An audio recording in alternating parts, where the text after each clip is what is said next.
सभी को जय सिया राम। रामचरितमानस बालकांड, भगवान राम की बारात मिथिला से निकल चुकी है, अयोध्या की ओर प्रस्थान कर चुकी है और राजा जनक जी सबको विदा का जो अंतिम प्रणाम है उसका सारी विधियां हो रही हैं। तो दोहा इस प्रकार है 342 कि मिले लखन रिपुसूदनहि दीन्हि असीस महीस, भय परस्पर प्रेम बस फिर ना वही शीस। आगे कहते हैं तुलसीदास जी की बार बार कर विनय बढ़ाई, रघुपति चले संग सब।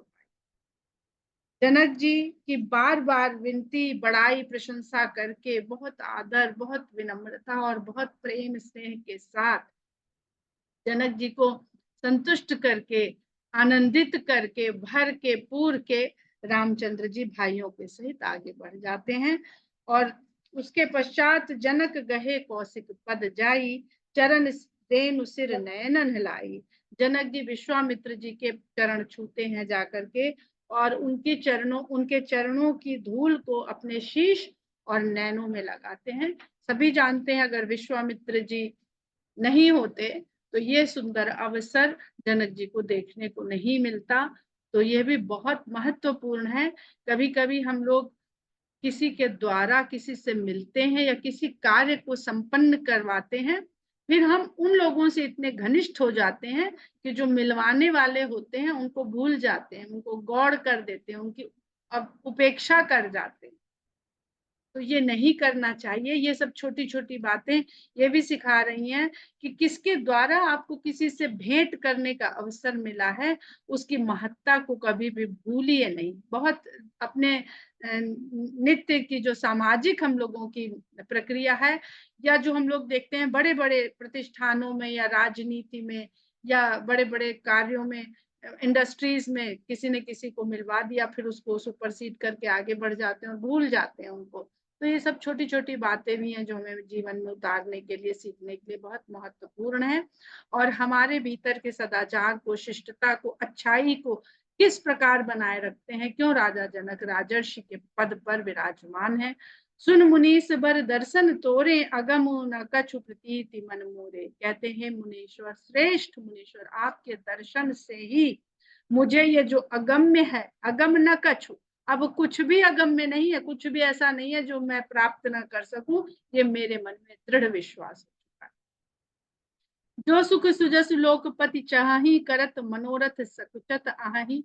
जिस सुख और जिस सुंदर यश को लोगों के स्वामी चाहते हैं, पर ये मनोरथ करते भी सकुचाते हैं कि भला हमको कहाँ मिलेगा, ये ब्रह्म सुख, ये परम आनंद हमको मिल पाएगा, ये मांगने में सकुचा जाते हैं।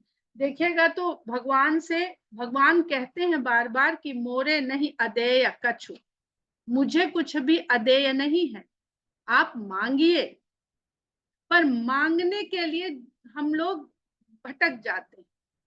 और जनक जी किस बात से कह रहे हैं कि अगम न कछु, जब ये मिल गया तो बीच रास्ते की सब जो वस्तुएं हैं, अगर वो तो सब हमको प्राप्त ही हो गई हैं, हम उनमें क्यों उलझ जाएं? क्योंकि उनमें उलझेंगे तो एक चीज मांगेंगे तो अगली चीज देखेंगे, वो मांगेंगे तो फिर उसके आगे की देखें। और अगर हमने जो लास्ट जो एकदम एंड पॉइंट की जो मंजिल है उसको चाह लिया तो रास्ते की चीज तो यहाँ सब हम यहाँ से अगर पैदल हजरतगंज जाएंगे, इसलिए देखते होंगे बहुत लोग मंदिरों में जाते हैं तो ऐसे लेट के जाते हैं कि 1 इंच भूमि का हमको पद यात्रा या पैर रखना हमसे छूट ना जाए। उनका भाव समझिए कि उस मार्ग के एक एक कण के सुख को वो भोग लेना चाहते हैं। तो वहां का जो भी परिक्रमा हो या जो हो, उसका जो भी लाभ है वो सब वो प्राप्त कर लेना चाहते हैं। वहां पर वो अपने कष्ट की या समय की परवाह नहीं करते हैं। तो वही दशरथ जनक जी का भाव है कि जो सुख सुजस लोकपति चाहि, करत मनोरथ सकुचत आहि। सो सुख सुजस सुलभ मोहि स्वामी। क्योंकि दशरथ जी को राम का दर्शन कैसे मिला? जब उन्होंने कितनी तपस्या करी, राजपाट त्याग के गए, तब जाकर के उनको वो सुख मिला कि राम का सानिध्य मिला। और जनक जी को केवल विश्वामित्र जी की कृपा से मिल गए। दामाद को पुत्रवत कहा जाता है ना, तो वो उनको मिल गए पुत्र के रूप में विश्वामित्र की कृपा से। सो सुख सुजस सुलभ मोहि स्वामी, वो सुख और वो यश मुझे सुलभ हो गया। सब सिद्धि तब दर्शन अनुगामी, म्यूट रखिए। सब सिद्धि तब दर्शन अनुगामी, आपके दर्शन का अनुगमन करने से सब सिद्धियां मुझे प्राप्त हो। विनय कीन विनय पुनि पुनि सिर। अब तो सिद्धि शब्द है, तो रिद्धि और सिद्धि दो शब्द होते हैं, जिसको हम लोग सरल भाषा में शुभ लाभ के रूप में लिखते हैं। जब हम लोग गणेश जी की पूजा करते हैं तो शुभ लाभ लिखते हैं। तो रिद्धि बुद्धि से भी उसका तात्पर्य है, और बुद्धि का तात्पर्य होता है परिश्रम से, प्रयास से। बुद्धि का काम यही है ना कि हमारे पास बुद्धि है तो हम उसको उसके द्वारा परिश्रम करें, प्रयास करें, तब हमें सिद्धियों की यानी फल की प्राप्ति होती है, और यही हमारा लाभ है। तो यह शुभता सूचक लाभ हमारी बुद्धि हमको सिद्धि के रूप में प्रदान करे। बहुत सुंदर तात्पर्य है इसके, आप लोग सब बहुत ज्ञानी हैं। तो इस वास्तविक रिद्धि और सिद्धि क्या है हमारे जीवन में, तो जनक जी बता रहे हैं सब सिद्धियां प्राप्त हो गई हैं।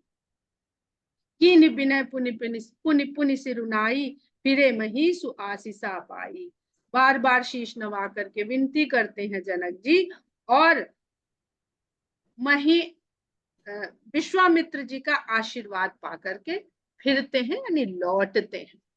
चली बारात निशान बजाई, मुदित छोट बड़ सब समुदाय। जब जनक जी लौट जाते हैं तब बारात पुनः नगाड़े पर चोट करती है, और छोटे बड़े सभी समुदाय, हम लोग ने समुदाय पढ़ लिए कि कितने समुदाय हैं बारात में, सब चल पड़ते हैं। कोई बाराती हैं, कोई संबंधी हैं, कोई मित्र हैं, कोई सामान ले जाने वाले हैं, कोई कुछ पकाने वाले हैं, सब तरह के उसमें जो ग्रुप बने हुए हैं वो सब लोग चल पड़ते हैं। राम ही निरखि ग्राम नर नारी, पाई नयन फल दो ही सुखारी। जब बारात चल पड़ती है तो रास्ते में जो गांव पड़ रहे हैं वहां में रहने वाले जो स्त्री और पुरुष हैं वो राम को देखते हैं और अपने नैनों के इस सुंदर फल को प्राप्त करके सुखी होते हैं। बीच बीच बरबास करी, मग लोगन सुख देत, अवध समीप पुनीत दिन पहुंची आई जन। बीच बीच में वो लोग ठहरते भी हैं, और जहां पर वो ठहरते हैं रात्रि विश्राम के लिए या अधिक चल चुके उसके विश्राम के लिए, तो वहां मार्ग में जो भी लोग उनको देखते हैं, मिलते हैं, उन सबको सुख देते हैं। और अवध समीप पुनीत दिन, अवध के समीप पवित्र दिन में ये जनेत बारात, जो लोगों की से भरी हुई बारात है, ये पहुंच जाती है। जिस दिन राम की बारात पहुंचे वही दिन पवित्र है। दिन तारीख ये बहुत सोच विचार करने की बात नहीं है। जिस दिन राम पहुंच रहे हैं वो दिन अपने आप सिद्ध हो गया और उसको पवित्र माना जाने लगा। ये कई बार तुलसीदास जी ने विवाह के अवसर पर लिखा है कि सारे शकुन आ रहे हैं कि हम सिद्ध हो जाए, हमको मान्यता मिल जाए, मान्यता प्राप्त शकुन जिनको कहते हैं। जो जो राम जी के विवाह में जो जो हो गई, जो जो अवसर हो गए, जो जो संयोग हो गए, वो सब शुभता की लिस्ट में शामिल हो गए, मान्यता प्राप्त शकुन हो गए वो। बीच बीच बरबास हने निशान पनव बर बाजे, भेरी शंख धुन है गए गाजे, झांझ बिरव निमी सुहाई, सरस राग बाजे से। नगाड़ों पे हनना होता है, मतलब मार करना, चोट करना। नगाड़ों को हना जा रहा है और ढोलकें बज रही हैं, भेरी शंख ध्वनि कर रही हैं, और उनके साथ में हाथी और घोड़े भी अपनी अपनी आवाजें निकाल रहे हैं। तो बाजे भी हैं, गाजे भी हैं, सबकी ध्वनियां हो रही हैं, सब एक दूसरे के साथ ताल में लय के साथ में ध्वनि कर रहे हैं। झांझ बिरव डिन्निमी सुहाई, झांझ बिरव, झांझ हम सब लोग जाते हैं, विरव रव माने ध्वनि, आवाज, उसी से हम बार बार कहते हैं कि रव, जिससे रावण शब्द बना, जो कलरव में रव लगा होता है। तो विरव, विरव यानी विशेष प्रकार की ध्वनि करने वाली झांझ बज रही हैं, डफलियां बज रही हैं, सरस राग बाजे ही सहनाई। डफली का वर्णन आया है तो एक विद्या बिंदु सिंह जी के द्वारा बताई हुई एक लोक गीत की कथा आप लोग को सुना देते हैं, अभी एकदम से ध्यान आ गई कि रामचंद्र के जी के जीवन में मृग का, हिरण का बहुत बड़ा रोल रहा है हमेशा। और मृग जो मृग तृष्णा का भी सूचक है। और बहुत सारी मृगिया, बहुत सारे तात्पर्य हैं उसके जगह जगह पे। जब इसका आएगा वर्णन तब हम लोग उसकी चर्चा करेंगे। पर डफली शब्द से कहानी याद आ गई। लोकगीत है जो अवध में और भोजपुरी में, यानी अवधी और भोजपुरी दोनों में गाया जाता है। और विद्या बिंदु सिंह जी को यहाँ कुछ लोग जानते हैं। उन्होंने कभी आयोजन हुआ था, उसमें राम के ऊपर कुछ वार्तालाप थी, उसका हमने कंपेयर किया था। और उन्होंने जब बताया था तो सच में आंसू निकल आते हैं कि जब रामचंद्र जी बालक हैं, छोटे से बालक, ये लोक कथा है, याद आ गई तो सुना दे रहे हैं, मानस में या वाल्मीकि रामायण है, इसका कहीं उल्लेख नहीं है। तो कौशल्या माता सिपाही भेजती हैं और मृगछाला मंगवाती हैं कि मृगछाला लेके आओ, और इससे उसकी छाल से, खाल से हम अपने राम के लिए डफली बनवाएंगे। तो वो जब जाता है, सिपाही जाते हैं, तो एक हिरन और हिरनी रहते हैं। तो वो हिरन का वध, हिरनी गर्भवती रहती है, तो हिरनी का वध नहीं करते हैं क्योंकि वो गर्भवती है। तो हिरन का वध करके ले आते हैं और उसकी खाल को ले आके कौशल्या माता को देते हैं। हिरनी बहुत रोती है, बहुत रोती है। और जा करके राजभवन के बाहर वो रो रो के कौशल्या से कहती है, वो डफली बनवानी रहती तो कहते हैं कि आप मत मारिए। पहले तो मारने की वो मना करती है, तो कहते नहीं, वो रानी का आदेश है और उनके बालक के लिए जो है ये उनको डफली बजानी। ये लोक कथाएं हैं। तो राम किस तरह लोक कथाओं में लोगों के मन में किस तरह विराजमान है और हर रूप में विराजमान है। तो डफली जब बन जाती है और राम उसको बजा बजा के, पहले वो मांगती है कि आप ये खाल हमें दे दीजिए, मत बनाइए इसकी डफली, तो हम इसको पेड़ पे टांग देंगे और जब ये हवा में हिलेगी खाल तो हम भी देख के खुश हो लेंगे कि मेरा हिरन है, और जब मेरे बच्चे हो जाएंगे तो उनको दिखाएंगे कि तुम्हारे पिता हैं। पर कौशल्या नहीं देती है कि नहीं, इससे तो मेरा राम खेलेगा, डफली बजाएगा। डफली बन जाती है। और जब राम डफली बजाते हैं या कौशल्या डफली बजा के खिलाती हैं उसको, तो डफली भी मांगती है, पर वो नहीं देती है कि नहीं, ये बहुत प्रिय है मेरे राम को, हम नहीं देंगे। तो अपने छोनों के साथ आसपास महल के रहती है और जब डफली बजती है तो रोती रहती है।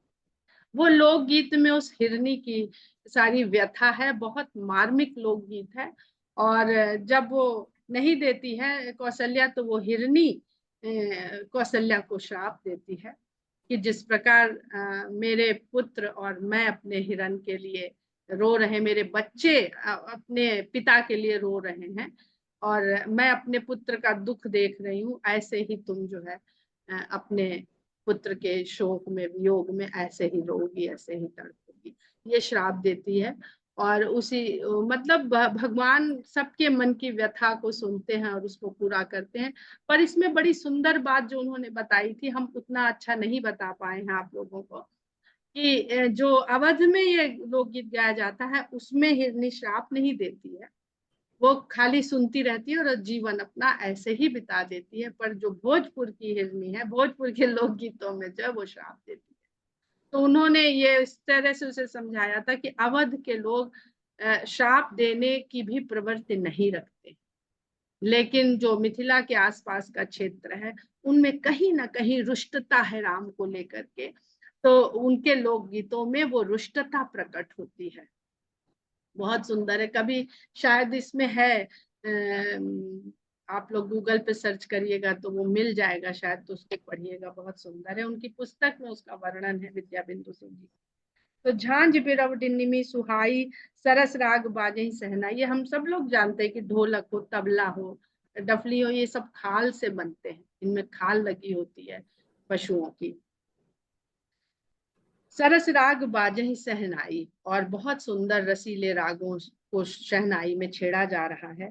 पुर जन आवत अकनी बराता, मुदित सकल पुलकावली गाता। अब जो नगर के लोग हैं उन्होंने बारात के आने का जो आहट है वो कानों से सुन ली। पूरी जन आवत अकनी बरात, आकर्ण, कान में आकर के, कोई भी दूर से होता है तो दिखने से पहले हमारे कानों की इंद्रियां, अभी अलका जी ने पूछा था, तो कान हमारे बहुत सेंसिटिव इंद्रिय होते हैं, जो सुन, देखने से पहले जिनको इंद्रिय एक्टिव होके सुनती है। और मुदित सकल सब आनंद में हो जाते हैं और सबके शरीर के रोए खड़े हो जाते हैं। निज निज सुंदर सदन संवारे, अपने अपने घर सब लोग सजाने लगते हैं। हाट बाट चौहट पुर द्वारे, और घरों के साथ साथ बाजार, गलियां, चौराहे, नगर द्वार सभी की सजावट होने लगती है। गली सकल अरगजा सिंचाई, जहां तह चौके चारु पुराई।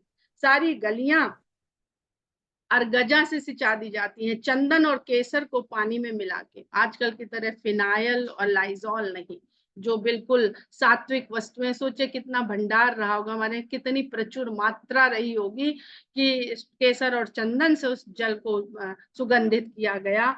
और जहां तहां जिधर भी देखे वहां सुंदर सुंदर चौक पूरी गई। बना बाजार न जाई बखाना, बाजार की सुंदरता का तो बखान ही क्या करें। तोरण के तु पताक बिताना, अनेक प्रकार के बितान बनाए गए और झंडे झंडियों के साथ सबको सजाया गया। सफल पूग फल कदली रसाला, रोपे बकुल कदम्ब तमाला, लगे सुबग तरु पर धरनी मनि में आल बाल कर करनी। अब ये चौपाई जो है मुझे बहुत अच्छी लगी थी। पिछली बार जब हम लोग पढ़ रहे थे तब इसका तात्पर्य समझ में आया था कि फल लगे हुए, फलों सहित सुपारी के वृक्ष, केले के वृक्ष, आम के वृक्ष, बकुल, मौलश्री, कदम्ब और तमाल, ये फल सहित वृक्षों को रोपा गया। तमाल जिसको कत्थे, काले कत्थे का भी पेड़ कहते हैं, और बहुत बार तमाल से रामचंद्र जी के सौंदर्य का वर्णन आगे किया जाएगा। लगे सुभग तरु परसत धरनी, और इतने सुंदर वृक्ष हैं, फल सहित रोपे गए हैं कि वो धरती का स्पर्श कर। आजकल जो नई टेक्नोलॉजी आई है, जिसको विदेशों में ज्यादा जिसका प्रयोग होता है, हमारे यहाँ तो अभी इतनी ज्यादा तकनीक नहीं विकसित है, कि हरे भरे पेड़ को वो उठाते हैं और दूसरी जगह लगा देते हैं और वो वैसे ही सजीव रहता है, मुरझाता नहीं। तो ऐसा लगता है कि ये व्यवस्था, ये जानकारी उस समय भी थी, जिसके द्वारा उन्होंने सफल पूग फल कदली रसाला, रोपे बकुल बकुल कदम बताया, रोप दिया गया। रोपने का अर्थ ही ये होता है कि उसको रोपना। धान की पौध रोपी जाती, एक जगह से उखाड़ी दूसरी जगह रोपी और वो वहां पर विकसित होती। तो बहुत सुंदर ये चौपाई लगती है कि क्या क्या किस प्रकार की ज्ञान और किस प्रकार की व्यवस्था रही होगी। और मणि में आलबाल कल करनी, और उसके आसपास आलबाल बनाया गया, जो गड्ढा घेरा बनाते हैं, कहीं खाला कहते हैं, कहीं थाला कहते हैं, जिसको बनाते हैं, जिसमें पानी और उसके लिए पौष्टिक वस्तुएं, खाद इत्यादि ऐसी जो डाल दी जाए, ताकि वो अभी अभी लगाए ना, तो उसको पोषण की अधिक आवश्यकता है। तो उस तरह का बनाया गया और उनमें मणियों से उनको उस घेरे को सजाया गया है। मणियों से बने हुए उनके घेरे बनाए गए हैं, जिनमें वो वृक्ष रोपे गए हैं।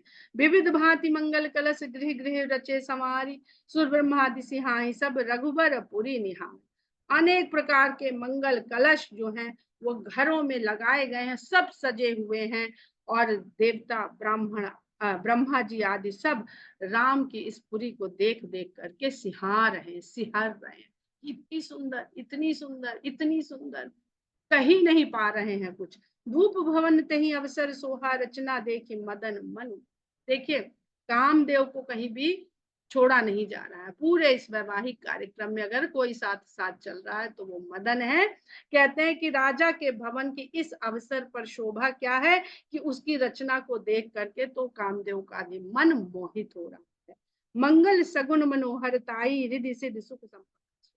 मंगल शकुन हो रहे हैं, मन को हरने वाले शकुन हो रहे हैं।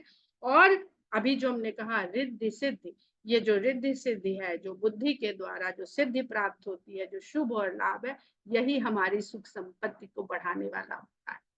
इस ढंग से जो रिद्धि सिद्धि से जो सुख संपदा आती है वही सुहावनी होती है। बाकी सब आपको किसी ना किसी रूप में कष्ट, क्लेश, रातों की नींद, स्ट्रेस, डिप्रेशन, ये सब देने वाली होती, सुख नहीं होता। अभी अगर आप लोगों ने वो पुणे का जो पोर्शे केस अखबार में पढ़ रहे हो तो आपको समझ में आएगा कि एक 17 साल के लड़के ने किस प्रकार पूरे घर को, सब सब सुख सुविधा साधन है, लक्ष्मी का पूरा प्रचुर मात्रा में भरी हुई है, पर वहां शुभता नहीं, बिल्कुल भी शुभता नहीं है। तो रिद्धि सिद्धि सुख संपदा सुहाई, जनु छा सब सहज सुहाए, तनु धरि धरि दशरथ गृह छाए। ऐसा लगता है कि सब प्रकार के उत्साह सहज रूप में शरीर धारण कर करके दशरथ जी के घर में आके छा गए। यानी जितने भी जन वहां पर फिर रहे हैं वो सुख सुविधा संतोष आनंद से बिल्कुल भरे हुए हैं। देखन हेतु राम वैदेही, कहु लालसा हो ही न केही।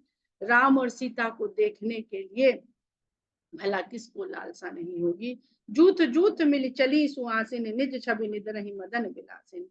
सुहागिन स्त्रियों के झुंड बन करके चले आ रहे हैं और ऐसी सुंदर हैं वो स्त्रियां, जो अयोध्या की सुहागिन स्त्रियां जिस प्रकार सज संवर के आ रही हैं, निज छवि निद रही, कि अपनी छवि से वो मदन विलासिनी यानी रति को, मदन जिसके साथ विलास करते हैं उनकी भी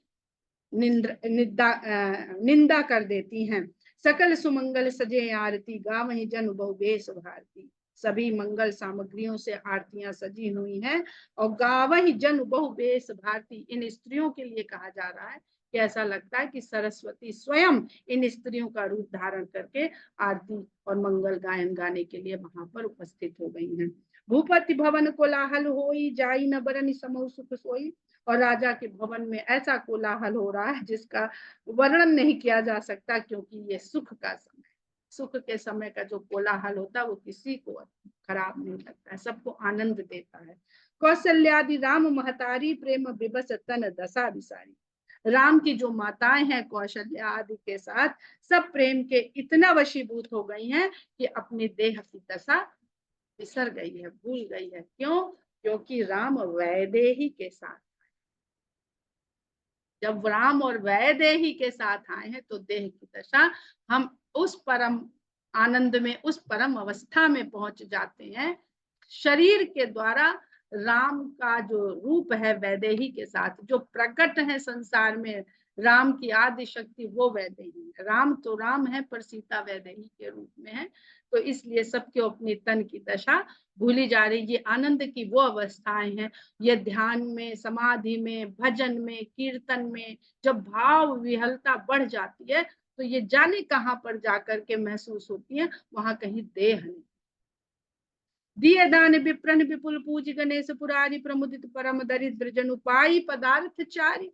बहुत सुंदर दोहा कहते हैं तुलसीदास जी कि माताएं ब्राह्मणों को बुला बुलाकर और उनकी दिए दान विप्रन विपुल, बहुत अधिक दान ब्राह्मणों को दिया और फिर गणेश और शंकर भगवान की पूजा करी। प्रमुदित परम दरिद्र जनु पाई पदार्थ चार, और इस प्रकार का आनंद उनको प्राप्त हो रहा है जैसे किसी दरिद्र ने चारों पदार्थ पा लिए।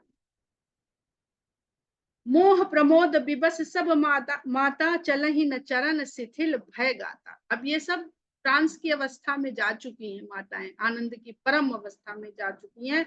मोद प्रमोद विबस सब माता, और चल नहीं पा रही हैं, शरीर उनके शिथिल हो गए हैं, चरणों पे अब उनका, पैरों पे, कदमों में अपना वश नहीं रह गया है। राम दरस हित अति अनुरागी, राम के दर्शन की इच्छा से, अनुराग से भरी हुई हैं। परिछन साज सजन सब लागी, लेकिन परछन करना है इसलिए वो सामग्री सजाने लगी हैं। अब यहाँ पर जो चौपाई है अगली कि विविध विधान बाजने बाजे, मंगल मुदित सुमित्रा साजे। यहाँ सुमित्रा जी को ही क्यों कह रहे हैं तुलसीदास जी, नाम उन्होंने सुमित्रा का ही क्यों दिया? क्योंकि बहुत सारे तात्पर्य हैं इसके। एक तो कौशल्या सुमित्रा कैकेयी सतरज तम, इन गुणों के प्रतीक के रूप में भी है दशरथ जी के भवन में, और सुमित्रा रजोगुण की प्रतीक है। तो ये जो अवस्था है यहाँ पे, कौशल्या जी तो सतोगुण से देह में विस्मृत हो गई हैं, तमोगुण कैकेयी जी तमोगुण में है नहीं, प्रतीक है। तो जो ये कार्य है ये राजसिक कार्य है, ये राजसिक विधान हो रहा है। तो सुमित्रा जी को वहां पर तुलसीदास जी कहते हैं। और भी बहुत सुंदर तात्पर्य हैं, कभी हमने कहीं पढ़े थे, इस समय वो याद नहीं आ रहे हैं। तो इसलिए सुमित्रा जी के नाम के द्वारा कि वो सब मंगल सामग्रियों को सजा रही हैं, वही एक संतुलन में है। जब हम आगे अयोध्या कांड में देखेंगे तो कैकेयी जी तमोगुण की प्रधानता में है और कौशल्या जी सतोगुण की प्रधानता में, अधिकता में है, पर सुमित्रा वहां पर संतुलित भाव में। वो किस प्रकार लक्ष्मण से वार्तालाप होता है, किस प्रकार उन्होंने सबको संभाला है, कौशल्या को संभाला है, लक्ष्मण जी की जो पत्नी है उर्मिला उनको संभाला है। तो सुमित्रा जी के अंदर वो क्वालिटी है कि वो भावों में उस कदर नहीं बह जाती हैं कि वो सब कुछ भूल जाएं। तो वही जो धीरज की बात हम लोग करते हैं, शायद उसी भाव को यहाँ पर तुलसीदास जी बताना चाहते हैं। हरद दूब दधि पल्लव फूला, पान पूग फल मंगल मूला, हल्दी दूध दही फूल पत्ते पान सुपारी, ये सब मंगल रूपी जो जड़ी और सामग्रियां हैं। अक्षत अंकुर लोचन लाजा, मंजुल मंजरी तुलसी विराजा, अक्षत अंकुरित किए हुए अनाज, गोरोचन जिससे तिलक किया जाता है, लावा और तुलसी की सुंदर सुंदर मंजरियां विराजमान हैं, उनके जो मंगल थाली सजा रही हैं। छुए पुरट घट सहज सुहाए, छुए पुरट घट सहज सुहाए, मदन शकुन जनु नीड़। अब देखिए विवाह है और ऐसा लगता है कि मदन शकुन, मदन के पक्षी ने, ये शकुन रूपी पक्षी भी है जो शुभ शकुन करता है, और नीलकंठ को कामदेव के पक्षी के रूप में जाना जाता है। ऐसा लगता है कि कामदेव के पक्षी ने अपने बसने के लिए बहुत सुंदर सा घोंसला बनाया है। किसको देख के लगता है? जो कलश सजा रही है बैठ करके। चूहे पुरट घट सहज सुहाए, रंगे हुए विभिन्न रंगों से कलश को रंग रंग के सजा रही हैं। सगुन सुगंध न जाहि बखानी, मंगल सकल सजहि सब रानी। जो शगुन की जो सुगंधें वहां पर विद्यमान हो रही, उनकी सबकी जो सुगंध आ रही है, उनका बखान नहीं किया जा सकता है। रानी सभी सब तरह के मंगल साजों से थाली को सजा रही हैं। रची आरती विविध बहुत विधाना, मुदित करहि कल मंगल गाना। आरती को बड़े विधि विधान के साथ सजाया और बड़े मुदित हो करके बहुत आनंद में भर करके मंगल गान करती जा रही हैं सजाते समय। कनक थार भरी मंगलनी, कमल करिन लिए मात, चली मुदित परिशन करन पुलक पल्लवित गात। सोने की थालियों में इस प्रकार की मंगल वस्तुएं भर भर करके, कमल करण, भगवान को के हाथों को कमल के रूप में कहा जाता है, कर कमल के रूप में कहा जाता है। परंतु जब भगवान की पूजा करने के लिए जो सामग्री लेकर के उनके भक्त जब उसको चलते हैं, तो वो भी भगवान के समान हो जाते हैं। और उस भक्त का, उस माता का भी हाथ की जो उपमा दे रहे हैं तुलसीदास जी, वो कमल करण ही लिए मां। चली मुदित परिछन करण, और बहुत आनंद के साथ परिछन करने के लिए चल रही हैं। उनका शरीर आनंद से पुलकित हो रहा है, पल्लवित हो रहा है। धूप धूम नभ में चक भयऊ, सावन घन घमंड जन उठयो। धूप जो जलाई गई है, उसका धुआं जो उठ उठ के भर रहा है, उससे ऐसा लग रहा है कि सावन के बड़े घने बादल वहां पर आ गए हैं और आकर के ठहर गए हैं, छा गए हैं। सुरतर सुमन माल सुर बरसही, मनहु बलाक अवलि मनु कर सही। और देवता पुष्प बरसा रहे हैं। तो जरा कल्पना करिए कि धुएं से बादल बने हुए हैं और देवता स्वर्ग जैसे श्वेत रंग के जो फूल बरसा रहे हैं, तो वो ऐसी लड़ियां बनी हुई, ऐसी पंक्ति बनी हुई है, तो ऐसा लग रहा है जैसे बादलों के बीच से बगुलों की अविरल पंक्ति वहां से उड़ती हुई चली जा रही है। बहुत सुंदर दृश्य खींचते हैं तुलसीदास जी। मंजुल मणिमय बंद निवारे, मनहु पाक रिपु चाप सवारे। मणियों से सजे हुए बंधनवार वहां पे लगे हुए हैं। ऐसा बंधनवार कैसे लगता है? ऐसे करके एक चाप के रूप में, धनुष के एक जगह बांधा जाता है, बीच में ढीला होता है, उसको यहाँ पे बांध देते हैं। ऐसा लगता है जैसे मनहु पाक रिपु चाप सवारे। पाक रिपु, पाक नामक दैत्य का वध करने के कारण इंद्र को पाक रिपु के नाम से भी जाना जाता है। और ऐसा लगता है जैसे इंद्र ने अपना धनुष, यानी इंद्र धनुष, मेघों के स्वामी है, और मेघों के बीच में जो धनुष निकलता है वो इंद्र धनुष कहलाता है, क्योंकि वो इंद्र का धनुष है। और हम यहाँ पर फिर धनुषों का अगर चर्चा करने लगेंगे, तो कामदेव का धनुष, शिव जी का धनुष और इंद्रदेव का धनुष, ये तीनों धनुष को अगर हम जरा सा भी चिंतन करने लगेंगे, तो हमारे सामने बहुत सुंदर सुंदर रहस्य खुलेंगे मानस के। प्रगट ही दुरही अटन पर भामिन, चारु चपल जनु दम कहीं दामिन। अटारियों पे चढ़ी हुई स्त्रियां झांक झांक के देखने का प्रयास कर रही। प्रगट ही दुरही अटन पर भामिन, तो कभी कोई आगे आती है, कभी छुप जाती है। तो ऐसा लग रहा है अब जब इंद्रधनुष निकला है और ऐसे सावन के घने घने बादल छाए हुए हैं, तो बिजली भी तो चमकनी चाहिए। बिना प्रकाश के किस प्रकार इंद्रधनुष, जब उसमें प्रकाश की किरण उसमें से जाती है पार होके, तो वही तो 7 कलर उसके जो होते हैं वो विभाजित कर दिए जाते हैं, और वो रेखा जो है धनुष का आकार लेकर के हमें दिखाई देती है। तो ऐसा लगता है कि चारु चपल जन दमकहि दारुण, ऐसा लगता है कि चंचल सुंदर बिजली जो है उस मेघाकाश में चमक रही है। दुन्दुभि धुनि घन गर्जनि घोरा, जाचक चातक दादुर मोरा। और इसके बीच में जो नगाड़े बज रहे हैं वो लग रहे हैं कि बादलों की गड़गड़ाहट है, और याचक गण जो आवाज कर रहे हैं, बोल रहे हैं, गा रहे हैं, मांग रहे हैं, वो लगता है कि चातक पक्षी, दादुर, मेढक और मोर ये दृश्य देख के हर्ष के कारण आवाज कर रहे हैं, प्रसन्न हो रहे हैं। सुर सुगंध सुचि बरसहि बारी, सुखी सकल ससि पुर नर नारी। सुर और सुगंधित पवित्र वर्षा हो रही है इस समय, और सुखी सकल ससि पुर नर नारी। और अपनी इस फसल को देख करके, ससी से मतलब यहाँ पर शस्य जो शब्द होता है ना, शस्य श्यामला, कृषि के बाद जो फल प्राप्त होता है, फसल प्राप्त होती है, वो फसल को देख करके जिस प्रकार किसान खुश होते हैं, ये अयोध्या के स्त्री और पुरुष उस प्रकार इस दृश्य को देख करके आनंद में भर रहे हैं, सुखी हो रहे हैं।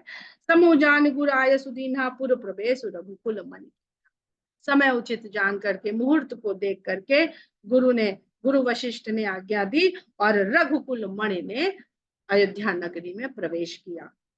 इसको अगर आप अध्यात्म से जोड़ के जरा सा भी समझने लगेंगे तो बहुत आनंद आएगा। सुमिर शंभु गिरिजागन राजा, शंकर, गौरी और गणेश का स्मरण किया, मुदित महीपत सहित समाजा। आनंद मन के साथ राजा दशरथ ने समाज सहित नगर में प्रवेश किया। हो ही सगुन बरसहि सुमन सुर दुन्दुभि बजाई, विबुध विबुध बधू नाचहि मुदित मंजुल मंगल गाई। जैसे ही राजा दशरथ ने बारात के साथ और राम के साथ प्रवेश किया अयोध्या नगर के द्वार में, सब सुंदर शगुन होने लगे, देवता पुष्प बरसाने लगे, नगाड़े बजने लगे, और देवताओं की जो वधुएं हैं वो मंगल गान गाते हुए सुंदर नृत्य करने लगी। समय हो गया है, हम लोग यहीं पर विराम करते हैं। जय सिया राम।